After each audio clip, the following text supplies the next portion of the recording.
petit résumé sur la thrombose veineuse et en particulier la thrombose veineuse profonde. Donc je vous en parle aujourd'hui parce qu'il se trouve que Victor Wembanyama, en est atteint, et notamment lui, ça le touche au niveau de l'épaule et son cas est entre guillemets plutôt atypique puisque, 94 dans 94 des cas déjà, ça va avoir tendance à toucher les membres inférieurs, donc les jambes et seulement dans 6 des cas, les membres supérieurs. Donc déjà, lui fait partie des 6. En plus de ça, ça touche quand même plutôt, enfin rarement les jeunes. Or, Victor Wembanyama, pour ceux qui ne le connaissent pas, est un basketteur qui joue français, qui joue dans la NBA. Donc il est jeune. Je ne sais plus son âge exact. Ne me demandez pas, je ne l'ai pas. Donc thrombose veineuse profonde. Déjà, différence artères-veines, ce sont nos vaisseaux sanguins. Les artères partent du cœur avec le sang chargé en oxygène et vont aller fournir ce sang riche en oxygène aux organes et aux cellules. Et les veines, à l'inverse, sont la partie des vaisseaux qui vont revenir vers le cœur pour venir se recharger en oxygène avec les poumons. Et donc, les veines, elles sont plus pauvres en oxygène, bien sûr, parce qu'il aura été consommé par les organes et cellules. Et aussi, une chose importante, dans les veines, le sang circule beaucoup plus lentement. Donc ça, c'est quelque chose aussi à garder en mémoire.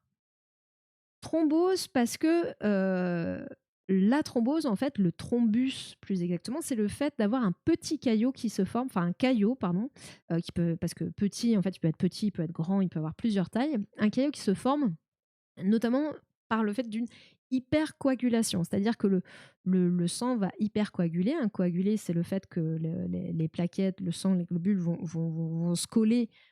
L'idée à la base, c'est de reboucher un trou, donc c'est quand même pratique pour le corps. Mais quand vous avez une hypercoagulation, le problème, c'est que vous avez la formation de ce petit caillot dans le circuit.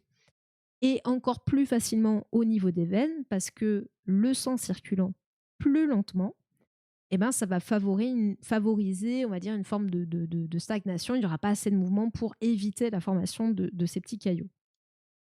Donc déjà, voilà, dans les veines, circulation plus lente, thrombose,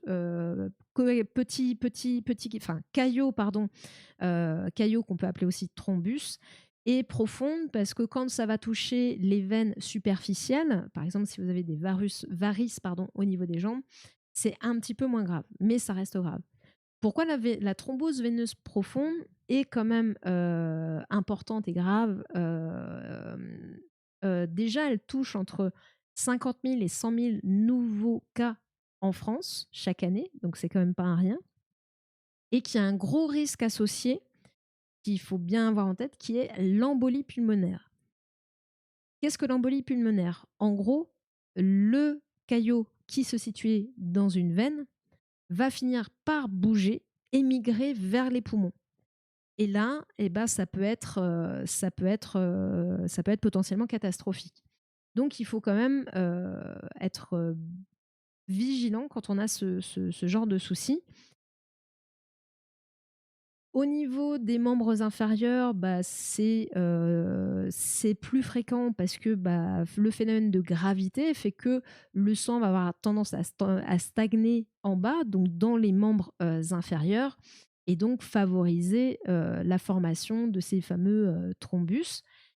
Et c'est plus rare c'est pour ça que c'est aussi plus rare dans les membres inférieurs. D'ailleurs, l'origine dans les membres inférieurs dans les membres supérieurs, pardon, au niveau des bras, est un petit peu différente, même si on retrouve les facteurs de risque qui sont l'hypercoagulation. Pour soigner une thrombose, on peut souvent, ça va passer par des anticoagulants, donc un médicament en injection ou en comprimé pour essayer d'éviter au sang de coaguler. Pour éviter, le but derrière, c'est d'éviter le grossissement du caillot. Et voilà. Et on va être surveillé derrière. Après, il peut y avoir, je crois, de la chirurgie de mémoire. mais c'est principalement ce traitement plus une surveillance,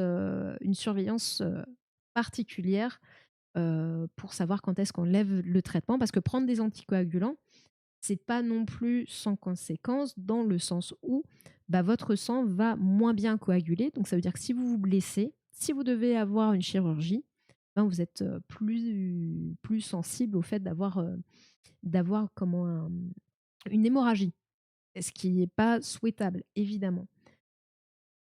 Pour les membres inférieurs, c'est un petit peu, on retrouve le phénomène d'hypercoagulation, mais c'est aussi lié au fait que au niveau, de comment de comment notre corps comment notre corps est fait, de notre anatomie, nous avons les veines et les artères, mais là on va rester sur les veines puisque c'est ce qui nous intéresse, qui ont un très petit espace pour venir alimenter le bras ici.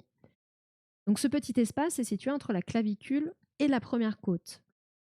Or la clavicule, elle est articulée avec l'omoplate qui est articulée avec l'humérus. Donc quand vous bougez le bras, tout ça, la clavicule, l'omoplate, tout ça bouge. Dans le cas qui nous intéresse plus particulièrement ici, Victor Wembanyama, mais au final qui peut arriver à n'importe qui va beaucoup solliciter ses bras, euh, le fait d'avoir les bras souvent en l'air, redescendre souvent en l'air, en fait, ça va venir justement faire bouger la clavicule, etc. Et venir potentiellement traumatiser un petit peu les vaisseaux, et ce qui va favoriser l'apparition de thromboses. Donc là aussi, possibilité d'anticoagulants, de chirurgie ou pas, de chirurgie plus ou moins lourde aussi, de pose de stent, enfin bref, il y a plusieurs options. Mais l'origine est vraiment liée en particulier à la base à notre anatomie en fait, et bien sûr aux activités que l'on peut faire. Dans tous les cas, ce qu'on peut conseiller, c'est bien sûr, d'être vigilant sur, les signes cliniques, alors qui peuvent être plus ou moins discrets, mais souvent on a quand même de la douleur, de l'œdème, donc ça va grossir, on va avoir mal. Dans le cas les plus graves, notamment de phlébite au niveau des membres inférieurs qui peuvent, vraiment, enfin, poser problème, on va avoir de la douleur, des crampes, du gonflement, durcissement, chaleur et le mollet qui va, on dit perte de ballon, mais en gros le mollet sera rigide, il y aura plus l'effet blop, blop, blop, blop qu'on peut avoir sur le mollet. Donc voilà, une pathologie quand même à prendre au sérieux avec un suivi derrière.